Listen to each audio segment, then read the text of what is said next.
Today on the Wood Turning Workshop, we're going to help you make something to take out your aggressions, a mallet.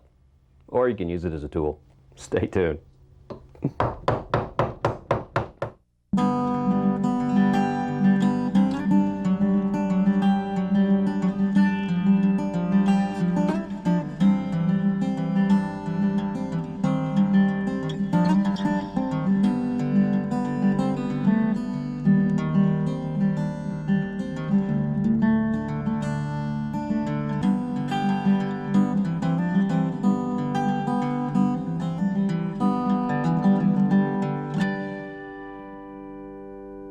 Now, if you have any anger management issues, I really wouldn't recommend today's project. Matter of fact, you probably should shut your TV off. I'll wait. Okay, now the rest of you. This is going to be a fun project because a mallet is one of the most useful things you can have in your house. I'm always needing to whack something or loosen something or pound something in. The first mallet we're going to make today is out of a single piece of wood, and this is a great project for a beginner because it'll help you practice your tool skills. The second one we're going to make is a lot more advanced because we're making it out of two pieces, and we have to fit the handle perfectly into a hole inside the mallet head. The wood we're going to use for our first mallet is pecan. It's a very hard, heavy, dense wood, and that's very important when you're making a mallet. You want it to be able to hold up to a lot of abuse. Another nice thing about this, it's one piece, and this is a piece of wood that I've been drying for a while. It didn't cost me a penny. So if I wind up using this and abusing it and have to throw it away, that's okay. It's very inexpensive and easy to make. Now, I've gone ahead and marked out my centers on both ends of the blank, and I used a punch to mark the center. And we will use our mallet to help us drive a 4-prong and get it started. Put the drive center in the headstock, bring up the tailstock. This is where that dimple in the wood comes in handy that I put in with my hole punch. Now we're centered. Bring the tool rest up. Make sure it's in line with the bed of the lathe. That way I'll guarantee I have a clean, straight cut. Spin it to make sure nothing's hitting the tool rest. That would be bad. You're definitely going to need a face shield for this. And I'm going to use my roughing gouge to start the process. And we're going to start the lathe at a very slow speed and then bring it up. That's good. And we're going to start in the middle and work our way to the outside. Light cuts. Rub the bevel, it starts to cut, shift your weight. Just take it slowly because this is dried wood.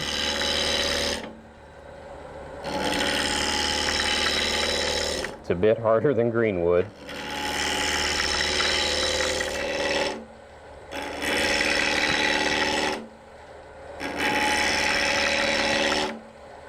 Now, for those of you who are just learning how to turn, when you're roughing out a piece, it's very important that you wear a face shield. As you can see all these chips flying at me. Well, every now and then, you'll get a large piece of wood that just might peel off and hit you. Now, if you're wearing goggles, that's okay, but you could still get hit in the face and get hurt. Now, I'll just finish roughing this out, and we'll be on to the next step. There we go. Well, let's talk a little bit about the shape of the... Sorry, we have about a half-dozen visitors in this shop today. So if you see me ducking a lot or unexpectedly start swelling, you'll have an idea what happened. But anyway, back to this. With our mallet, it's going to be positioned this way on the lathe. I want the mallet head to be towards the headstock because I'll have better access when I turn the handle since it's out this way towards the tailstock. We have to remove a lot of wood for the handle, and there's several different ways you can go about that. For those of you who are beginning turners, you have to understand that you can use many tools to do the same thing. However, each tool is specifically designed to do a couple of things really well. You could go ahead and rough out a lot of that wood with this roughing gouge, but if you look at the profile of the tool, it's a big, wide, gentle curve, then it straightens out right here. There's a lot of tool edge exposed to the wood. If you start taking really deep and heavy cuts, the more likely you are to get a catch. So if we're not going to use the roughing gouge, what's our next choice? Well, I have 3 tools that are my favorite for removing a lot of wood quickly. I have a parting tool, a spindle gouge, and a badan tool. Now with the parting tool, it's just a wide version of your regular parting tool, and it's a fairly aggressive cutter, but you can control it. With a spindle gouge, it's much less aggressive. You do have more chance of catching an edge though, and it also removes the wood slower. The most aggressive of the three is the Bedan tool, and when I'm using a hard, dense wood like pecan, I prefer to use this tool because it gives me a cleaner cut and I can remove the wood faster. Let's get started. And since I consider this a roughing process still, I'm going to put my face mask back on.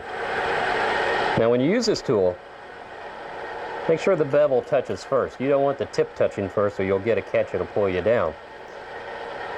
So I'm not going to take the full width of the tool for the cut, just half of it. Now I'm rubbing the bevel, I'm raising the handle now. It's starting to cut, and I'm pushing in, and you can see I'm riding the bevel still. I've got to ride the bevel for this cut to work. Now, it's starting to jump just a hair. This is hard wood, and it's tougher to keep control of the tool, so that's as far in as I'm going to go. So remember, presentation with this tool is the key, and rubbing the bevel is very important.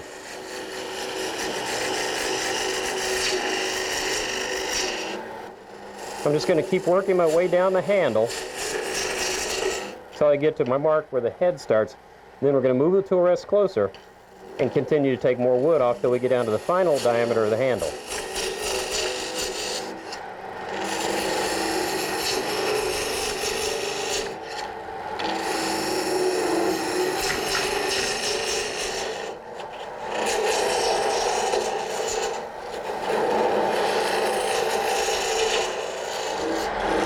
There we go. We got all that wood out of the way. Now I want to switch to a spindle gouge to start shaping the handle. This spindle gouge has a conventional grind on it. You can see there's not a lot of curve to it. It has a nice wide bevel. And it's ideally suited for making gentle, subtle sloping curves and beads. So I'm starting to make the cove for the handle, and I just let the bevel rub, and it rides, and I swing my body. Now, if you haven't done a lot of turning, this is called spindle turning because the grain of the wood is running parallel with the lathe. In other words, it's running in the same direction. And I'm going from high to low. That allows me to press into the fibers, and it makes a nice, clean cut. The other thing to think about, this is like a dance, and I'm a horrible dancer. But I'm shifting my weight to my left, starting the cut, shift my weight to the right. I'm letting the bevel ride, and it runs along the wood. So I come back, shift, shift. Now I'm leaning back again to the left and letting the tool's bevel guide the cut. With a bead, I start here.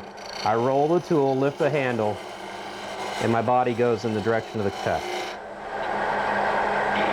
Bevel rubs, raise handle, cut, roll the tool. Now a lot of beginners, since there's so much edge here, will get a catch pretty easily. So you can modify your spindle gouge with a fingernail grind. It gives you a sharper tip, and it makes beads a lot easier to make because there's less tool edge to catch. The other nice thing is you can make sharper beads without as much trouble. See, I'm going straight in right there.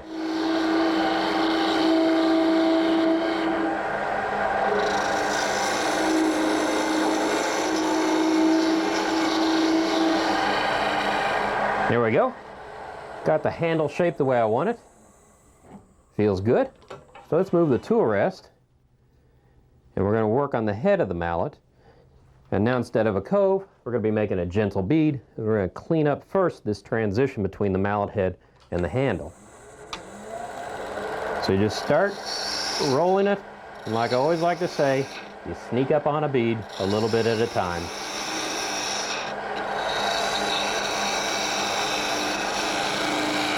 Now this is a piece that was left from using the Bedan tool.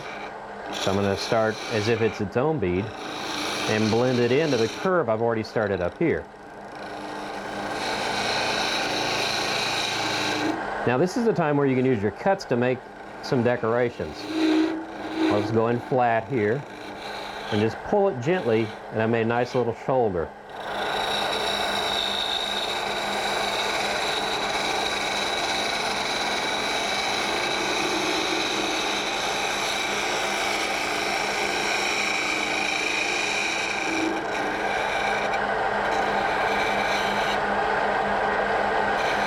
Now let's start working on this end. It's just the same procedure, making a bead.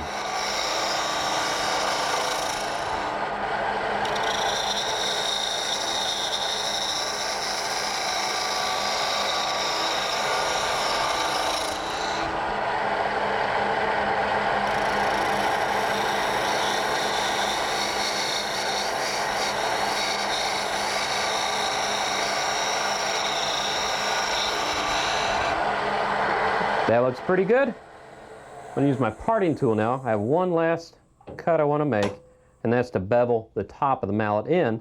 That way, you can take the mallet and sit it down flat for storage. Now, with a parting tool, make sure that your tool rest is set to where your point of your tool is at center height, and do not rub the bevel like you would on a parting cut. We're going to come in straight and make a scraping cut. If you come in like this, you'll get a catch. So make sure it's resting nice and flat, and gently push in. Now you can start cutting. Now you got a little bit of wood to support the tool. And that's as close as we want to get, and that looks great. All I have to do is really take this to the bandsaw, clean up that end, a little chisel work here. I'm not even going to sand this. It's going to be used every day. Doesn't even need a finish. It's a good utilitarian mallet. Now, let's make one for showing off. Well, I've found one thing mallets aren't really good for. Wasps. We still have our friends here. Our fancy mallet is really cool because it consists of two pieces. I had a lot of fun with this project because I got to mix contrasting woods to get different looks. This is a cocobolo handle with an ash head, and here we have Magasser ebony with a canary wood head. The cool thing is, the shaft of the handle goes all the way through the head of the mallet. Now the wood we're going to use today is Goncalo alves for the head and maple for the handle. For our first step is to drill the hole through the mallet head. Now I've got a Forstner bit in an extender on a Jacobs chuck, and we're going to drill all the way through the mallet head. But make sure of one thing. Your Forstner bit has to be able to fit through the head of your chuck, because if it hits the metal, you could be in a lot of trouble. So we'll take this, slide it in there. I've already turned this and put a tenon on it.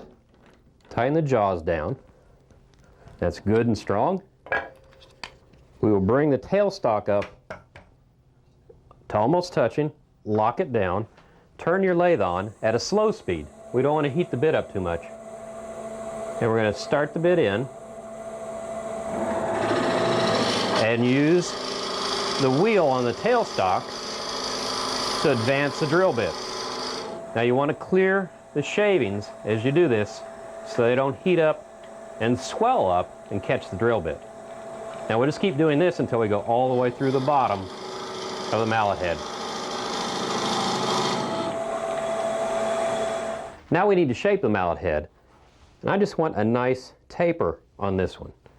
And to do that, we're going to use the tool rest as a guide and angle it in at the angle that we want the mallet head to be. And also, you could use your spindle gouge for this, but let's go back to our old friend the roughing gouge because it's the perfect tool for making this cut. I brought the speed of my lathe back up from the drilling, and we'll start at the end. This is kind of like doing a bead. You want to sneak up on this shape also. I've got my bottom finger into the tool rest, and that's acting as my depth gauge. See, I come back, it's not cutting in the beginning, but now it's cutting there. So I'll just work this cut all the way back, and I'll have the perfect taper on the head.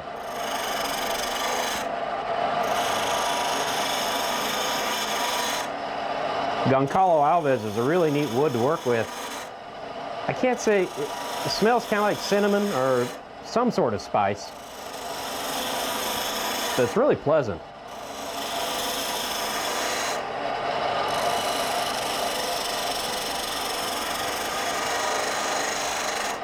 That looks pretty good. One more pass.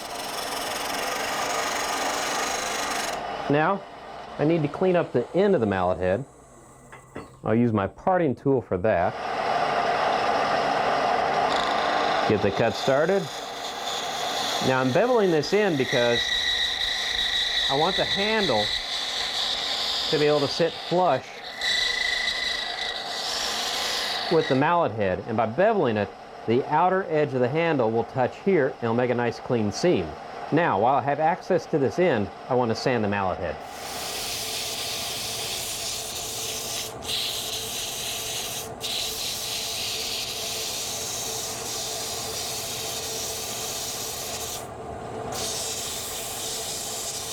Now, I've reversed the head of the mallet in the lathe.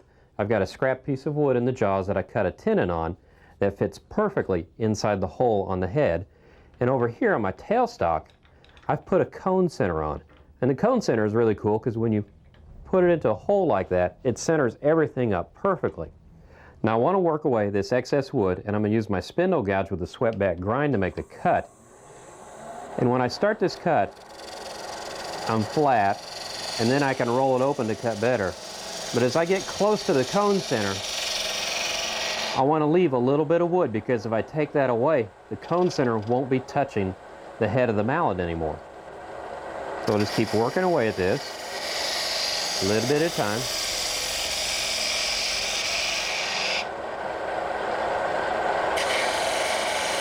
The direction that your bevel's pointed tells the tool where to go, so I've got it pointed straight that way when I make this cut. A couple more cuts and we're there.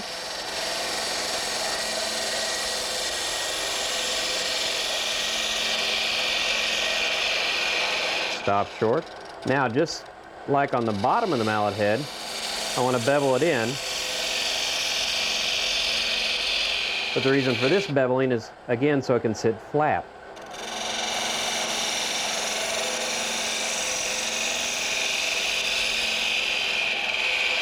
Now, this is very critical. I'm going to gently whittle away at the wood here, and I'm going to lose the support from the cone. What I'm trying to do is to make a very clean edge on the hole, because this end is exposed, and we don't want any torn grain between the mallet head and the handle tenon sticking through. One last little pass. There we go. Just a little bit of sanding on this end, and we're ready to work on the handle. We have the mallet head finished, and we're moving on to the handle. I've already roughed out a 12-inch blank, and what I want to do is mark out where the head of the mallet's going to sit on the handle. And I want to leave almost a ½ inch of slack right there, because we're going to turn away some of that extra, and I want this to protrude out of the mallet head when we're finished.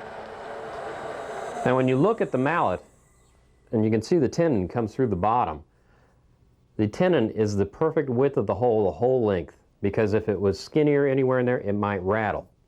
So I want to take my calipers and get the inside diameter of that hole and transfer it with my parting tool to the very end of the handle. Get close, I'm going to bring the caliper up. I'm going to just rest it lightly on there. Okay, now, I don't want to go any further than that because I want to stop the lathe. We're going to back off the tailstock and see if the handle fits into the mallet head. Not quite. Need to go a little bit further down. We'll do this a couple times till we get it right, because this is the most critical part of the entire project. Okay, let's see how this fits. Bring the tailstock off. That's perfect. It's not so tight I have to force it on, but it's not so loose that it rattles around. So, I have the perfect diameter right on the tip. I need to transfer that diameter down a few more times along the shaft so I can clear out the wood and make sure that it's perfectly straight. Now we're going to have to go deep enough they want to back off and make a clearing cut so the tool doesn't pinch. Bring our calipers back up. Light touch, because you're going to get some vibration now. There we go. Move on to the next cut.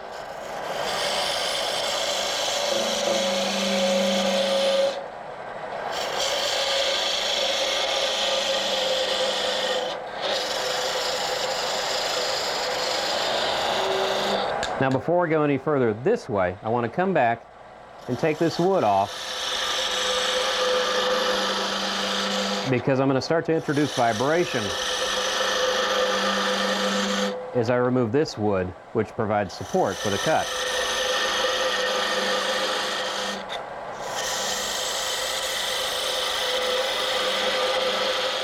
Now I'm staying just a little bit proud of my original diameter, so now I can come in and very carefully bring myself down to that diameter.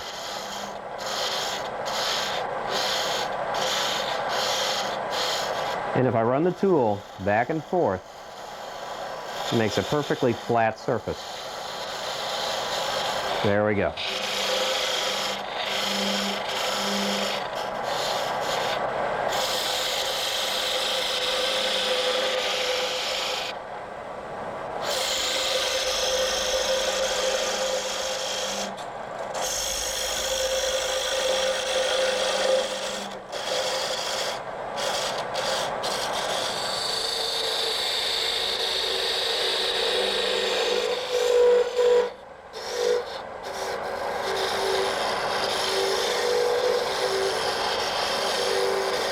Now, just like we did before on the other mallet, we're going to shape the handle using our spindle gouge. We're just going to take light cuts and start making a long cove.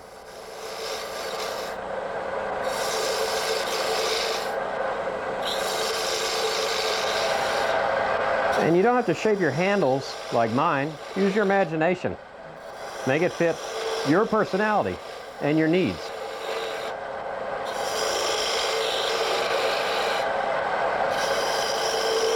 On shaping the handle this time, though, I do want to work my way from the tailstock in towards the headstock, keep vibration to a minimum.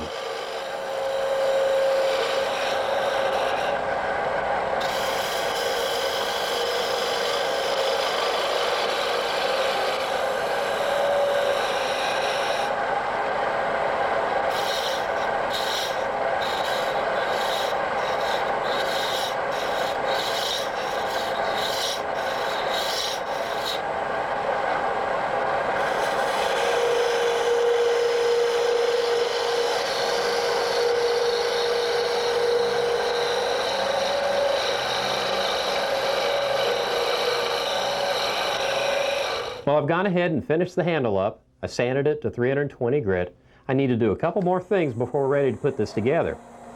I want to make a mark showing me where the end of the mallet ends, because that's excess tenon there. And I need to go to the bandsaw and make 3 important cuts. My first cut is to remove the excess wood on the end of the handle. I can hand sand that in a minute. Our second cut is to shorten up the tenon.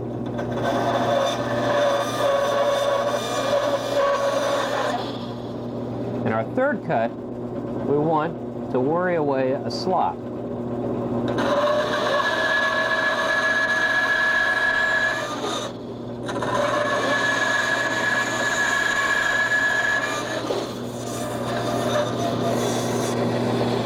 Now we're ready to put this mallet together.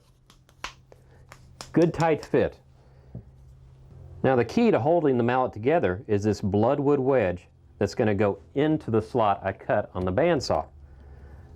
Now I want to take a little bit of glue and drop it down in there to keep the wedge in place. Place this in, grab one of our mallets, and drive that in nice and tight.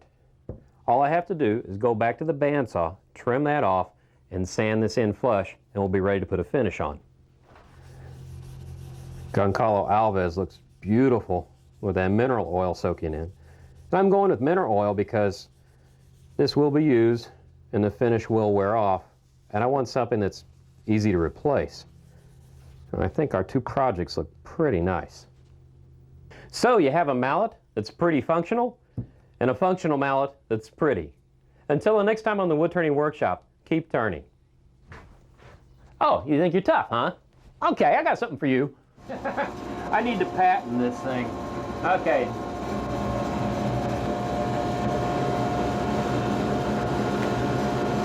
Got him. Yeah, they say TV's not glamorous work. Yeah. Where's the other one?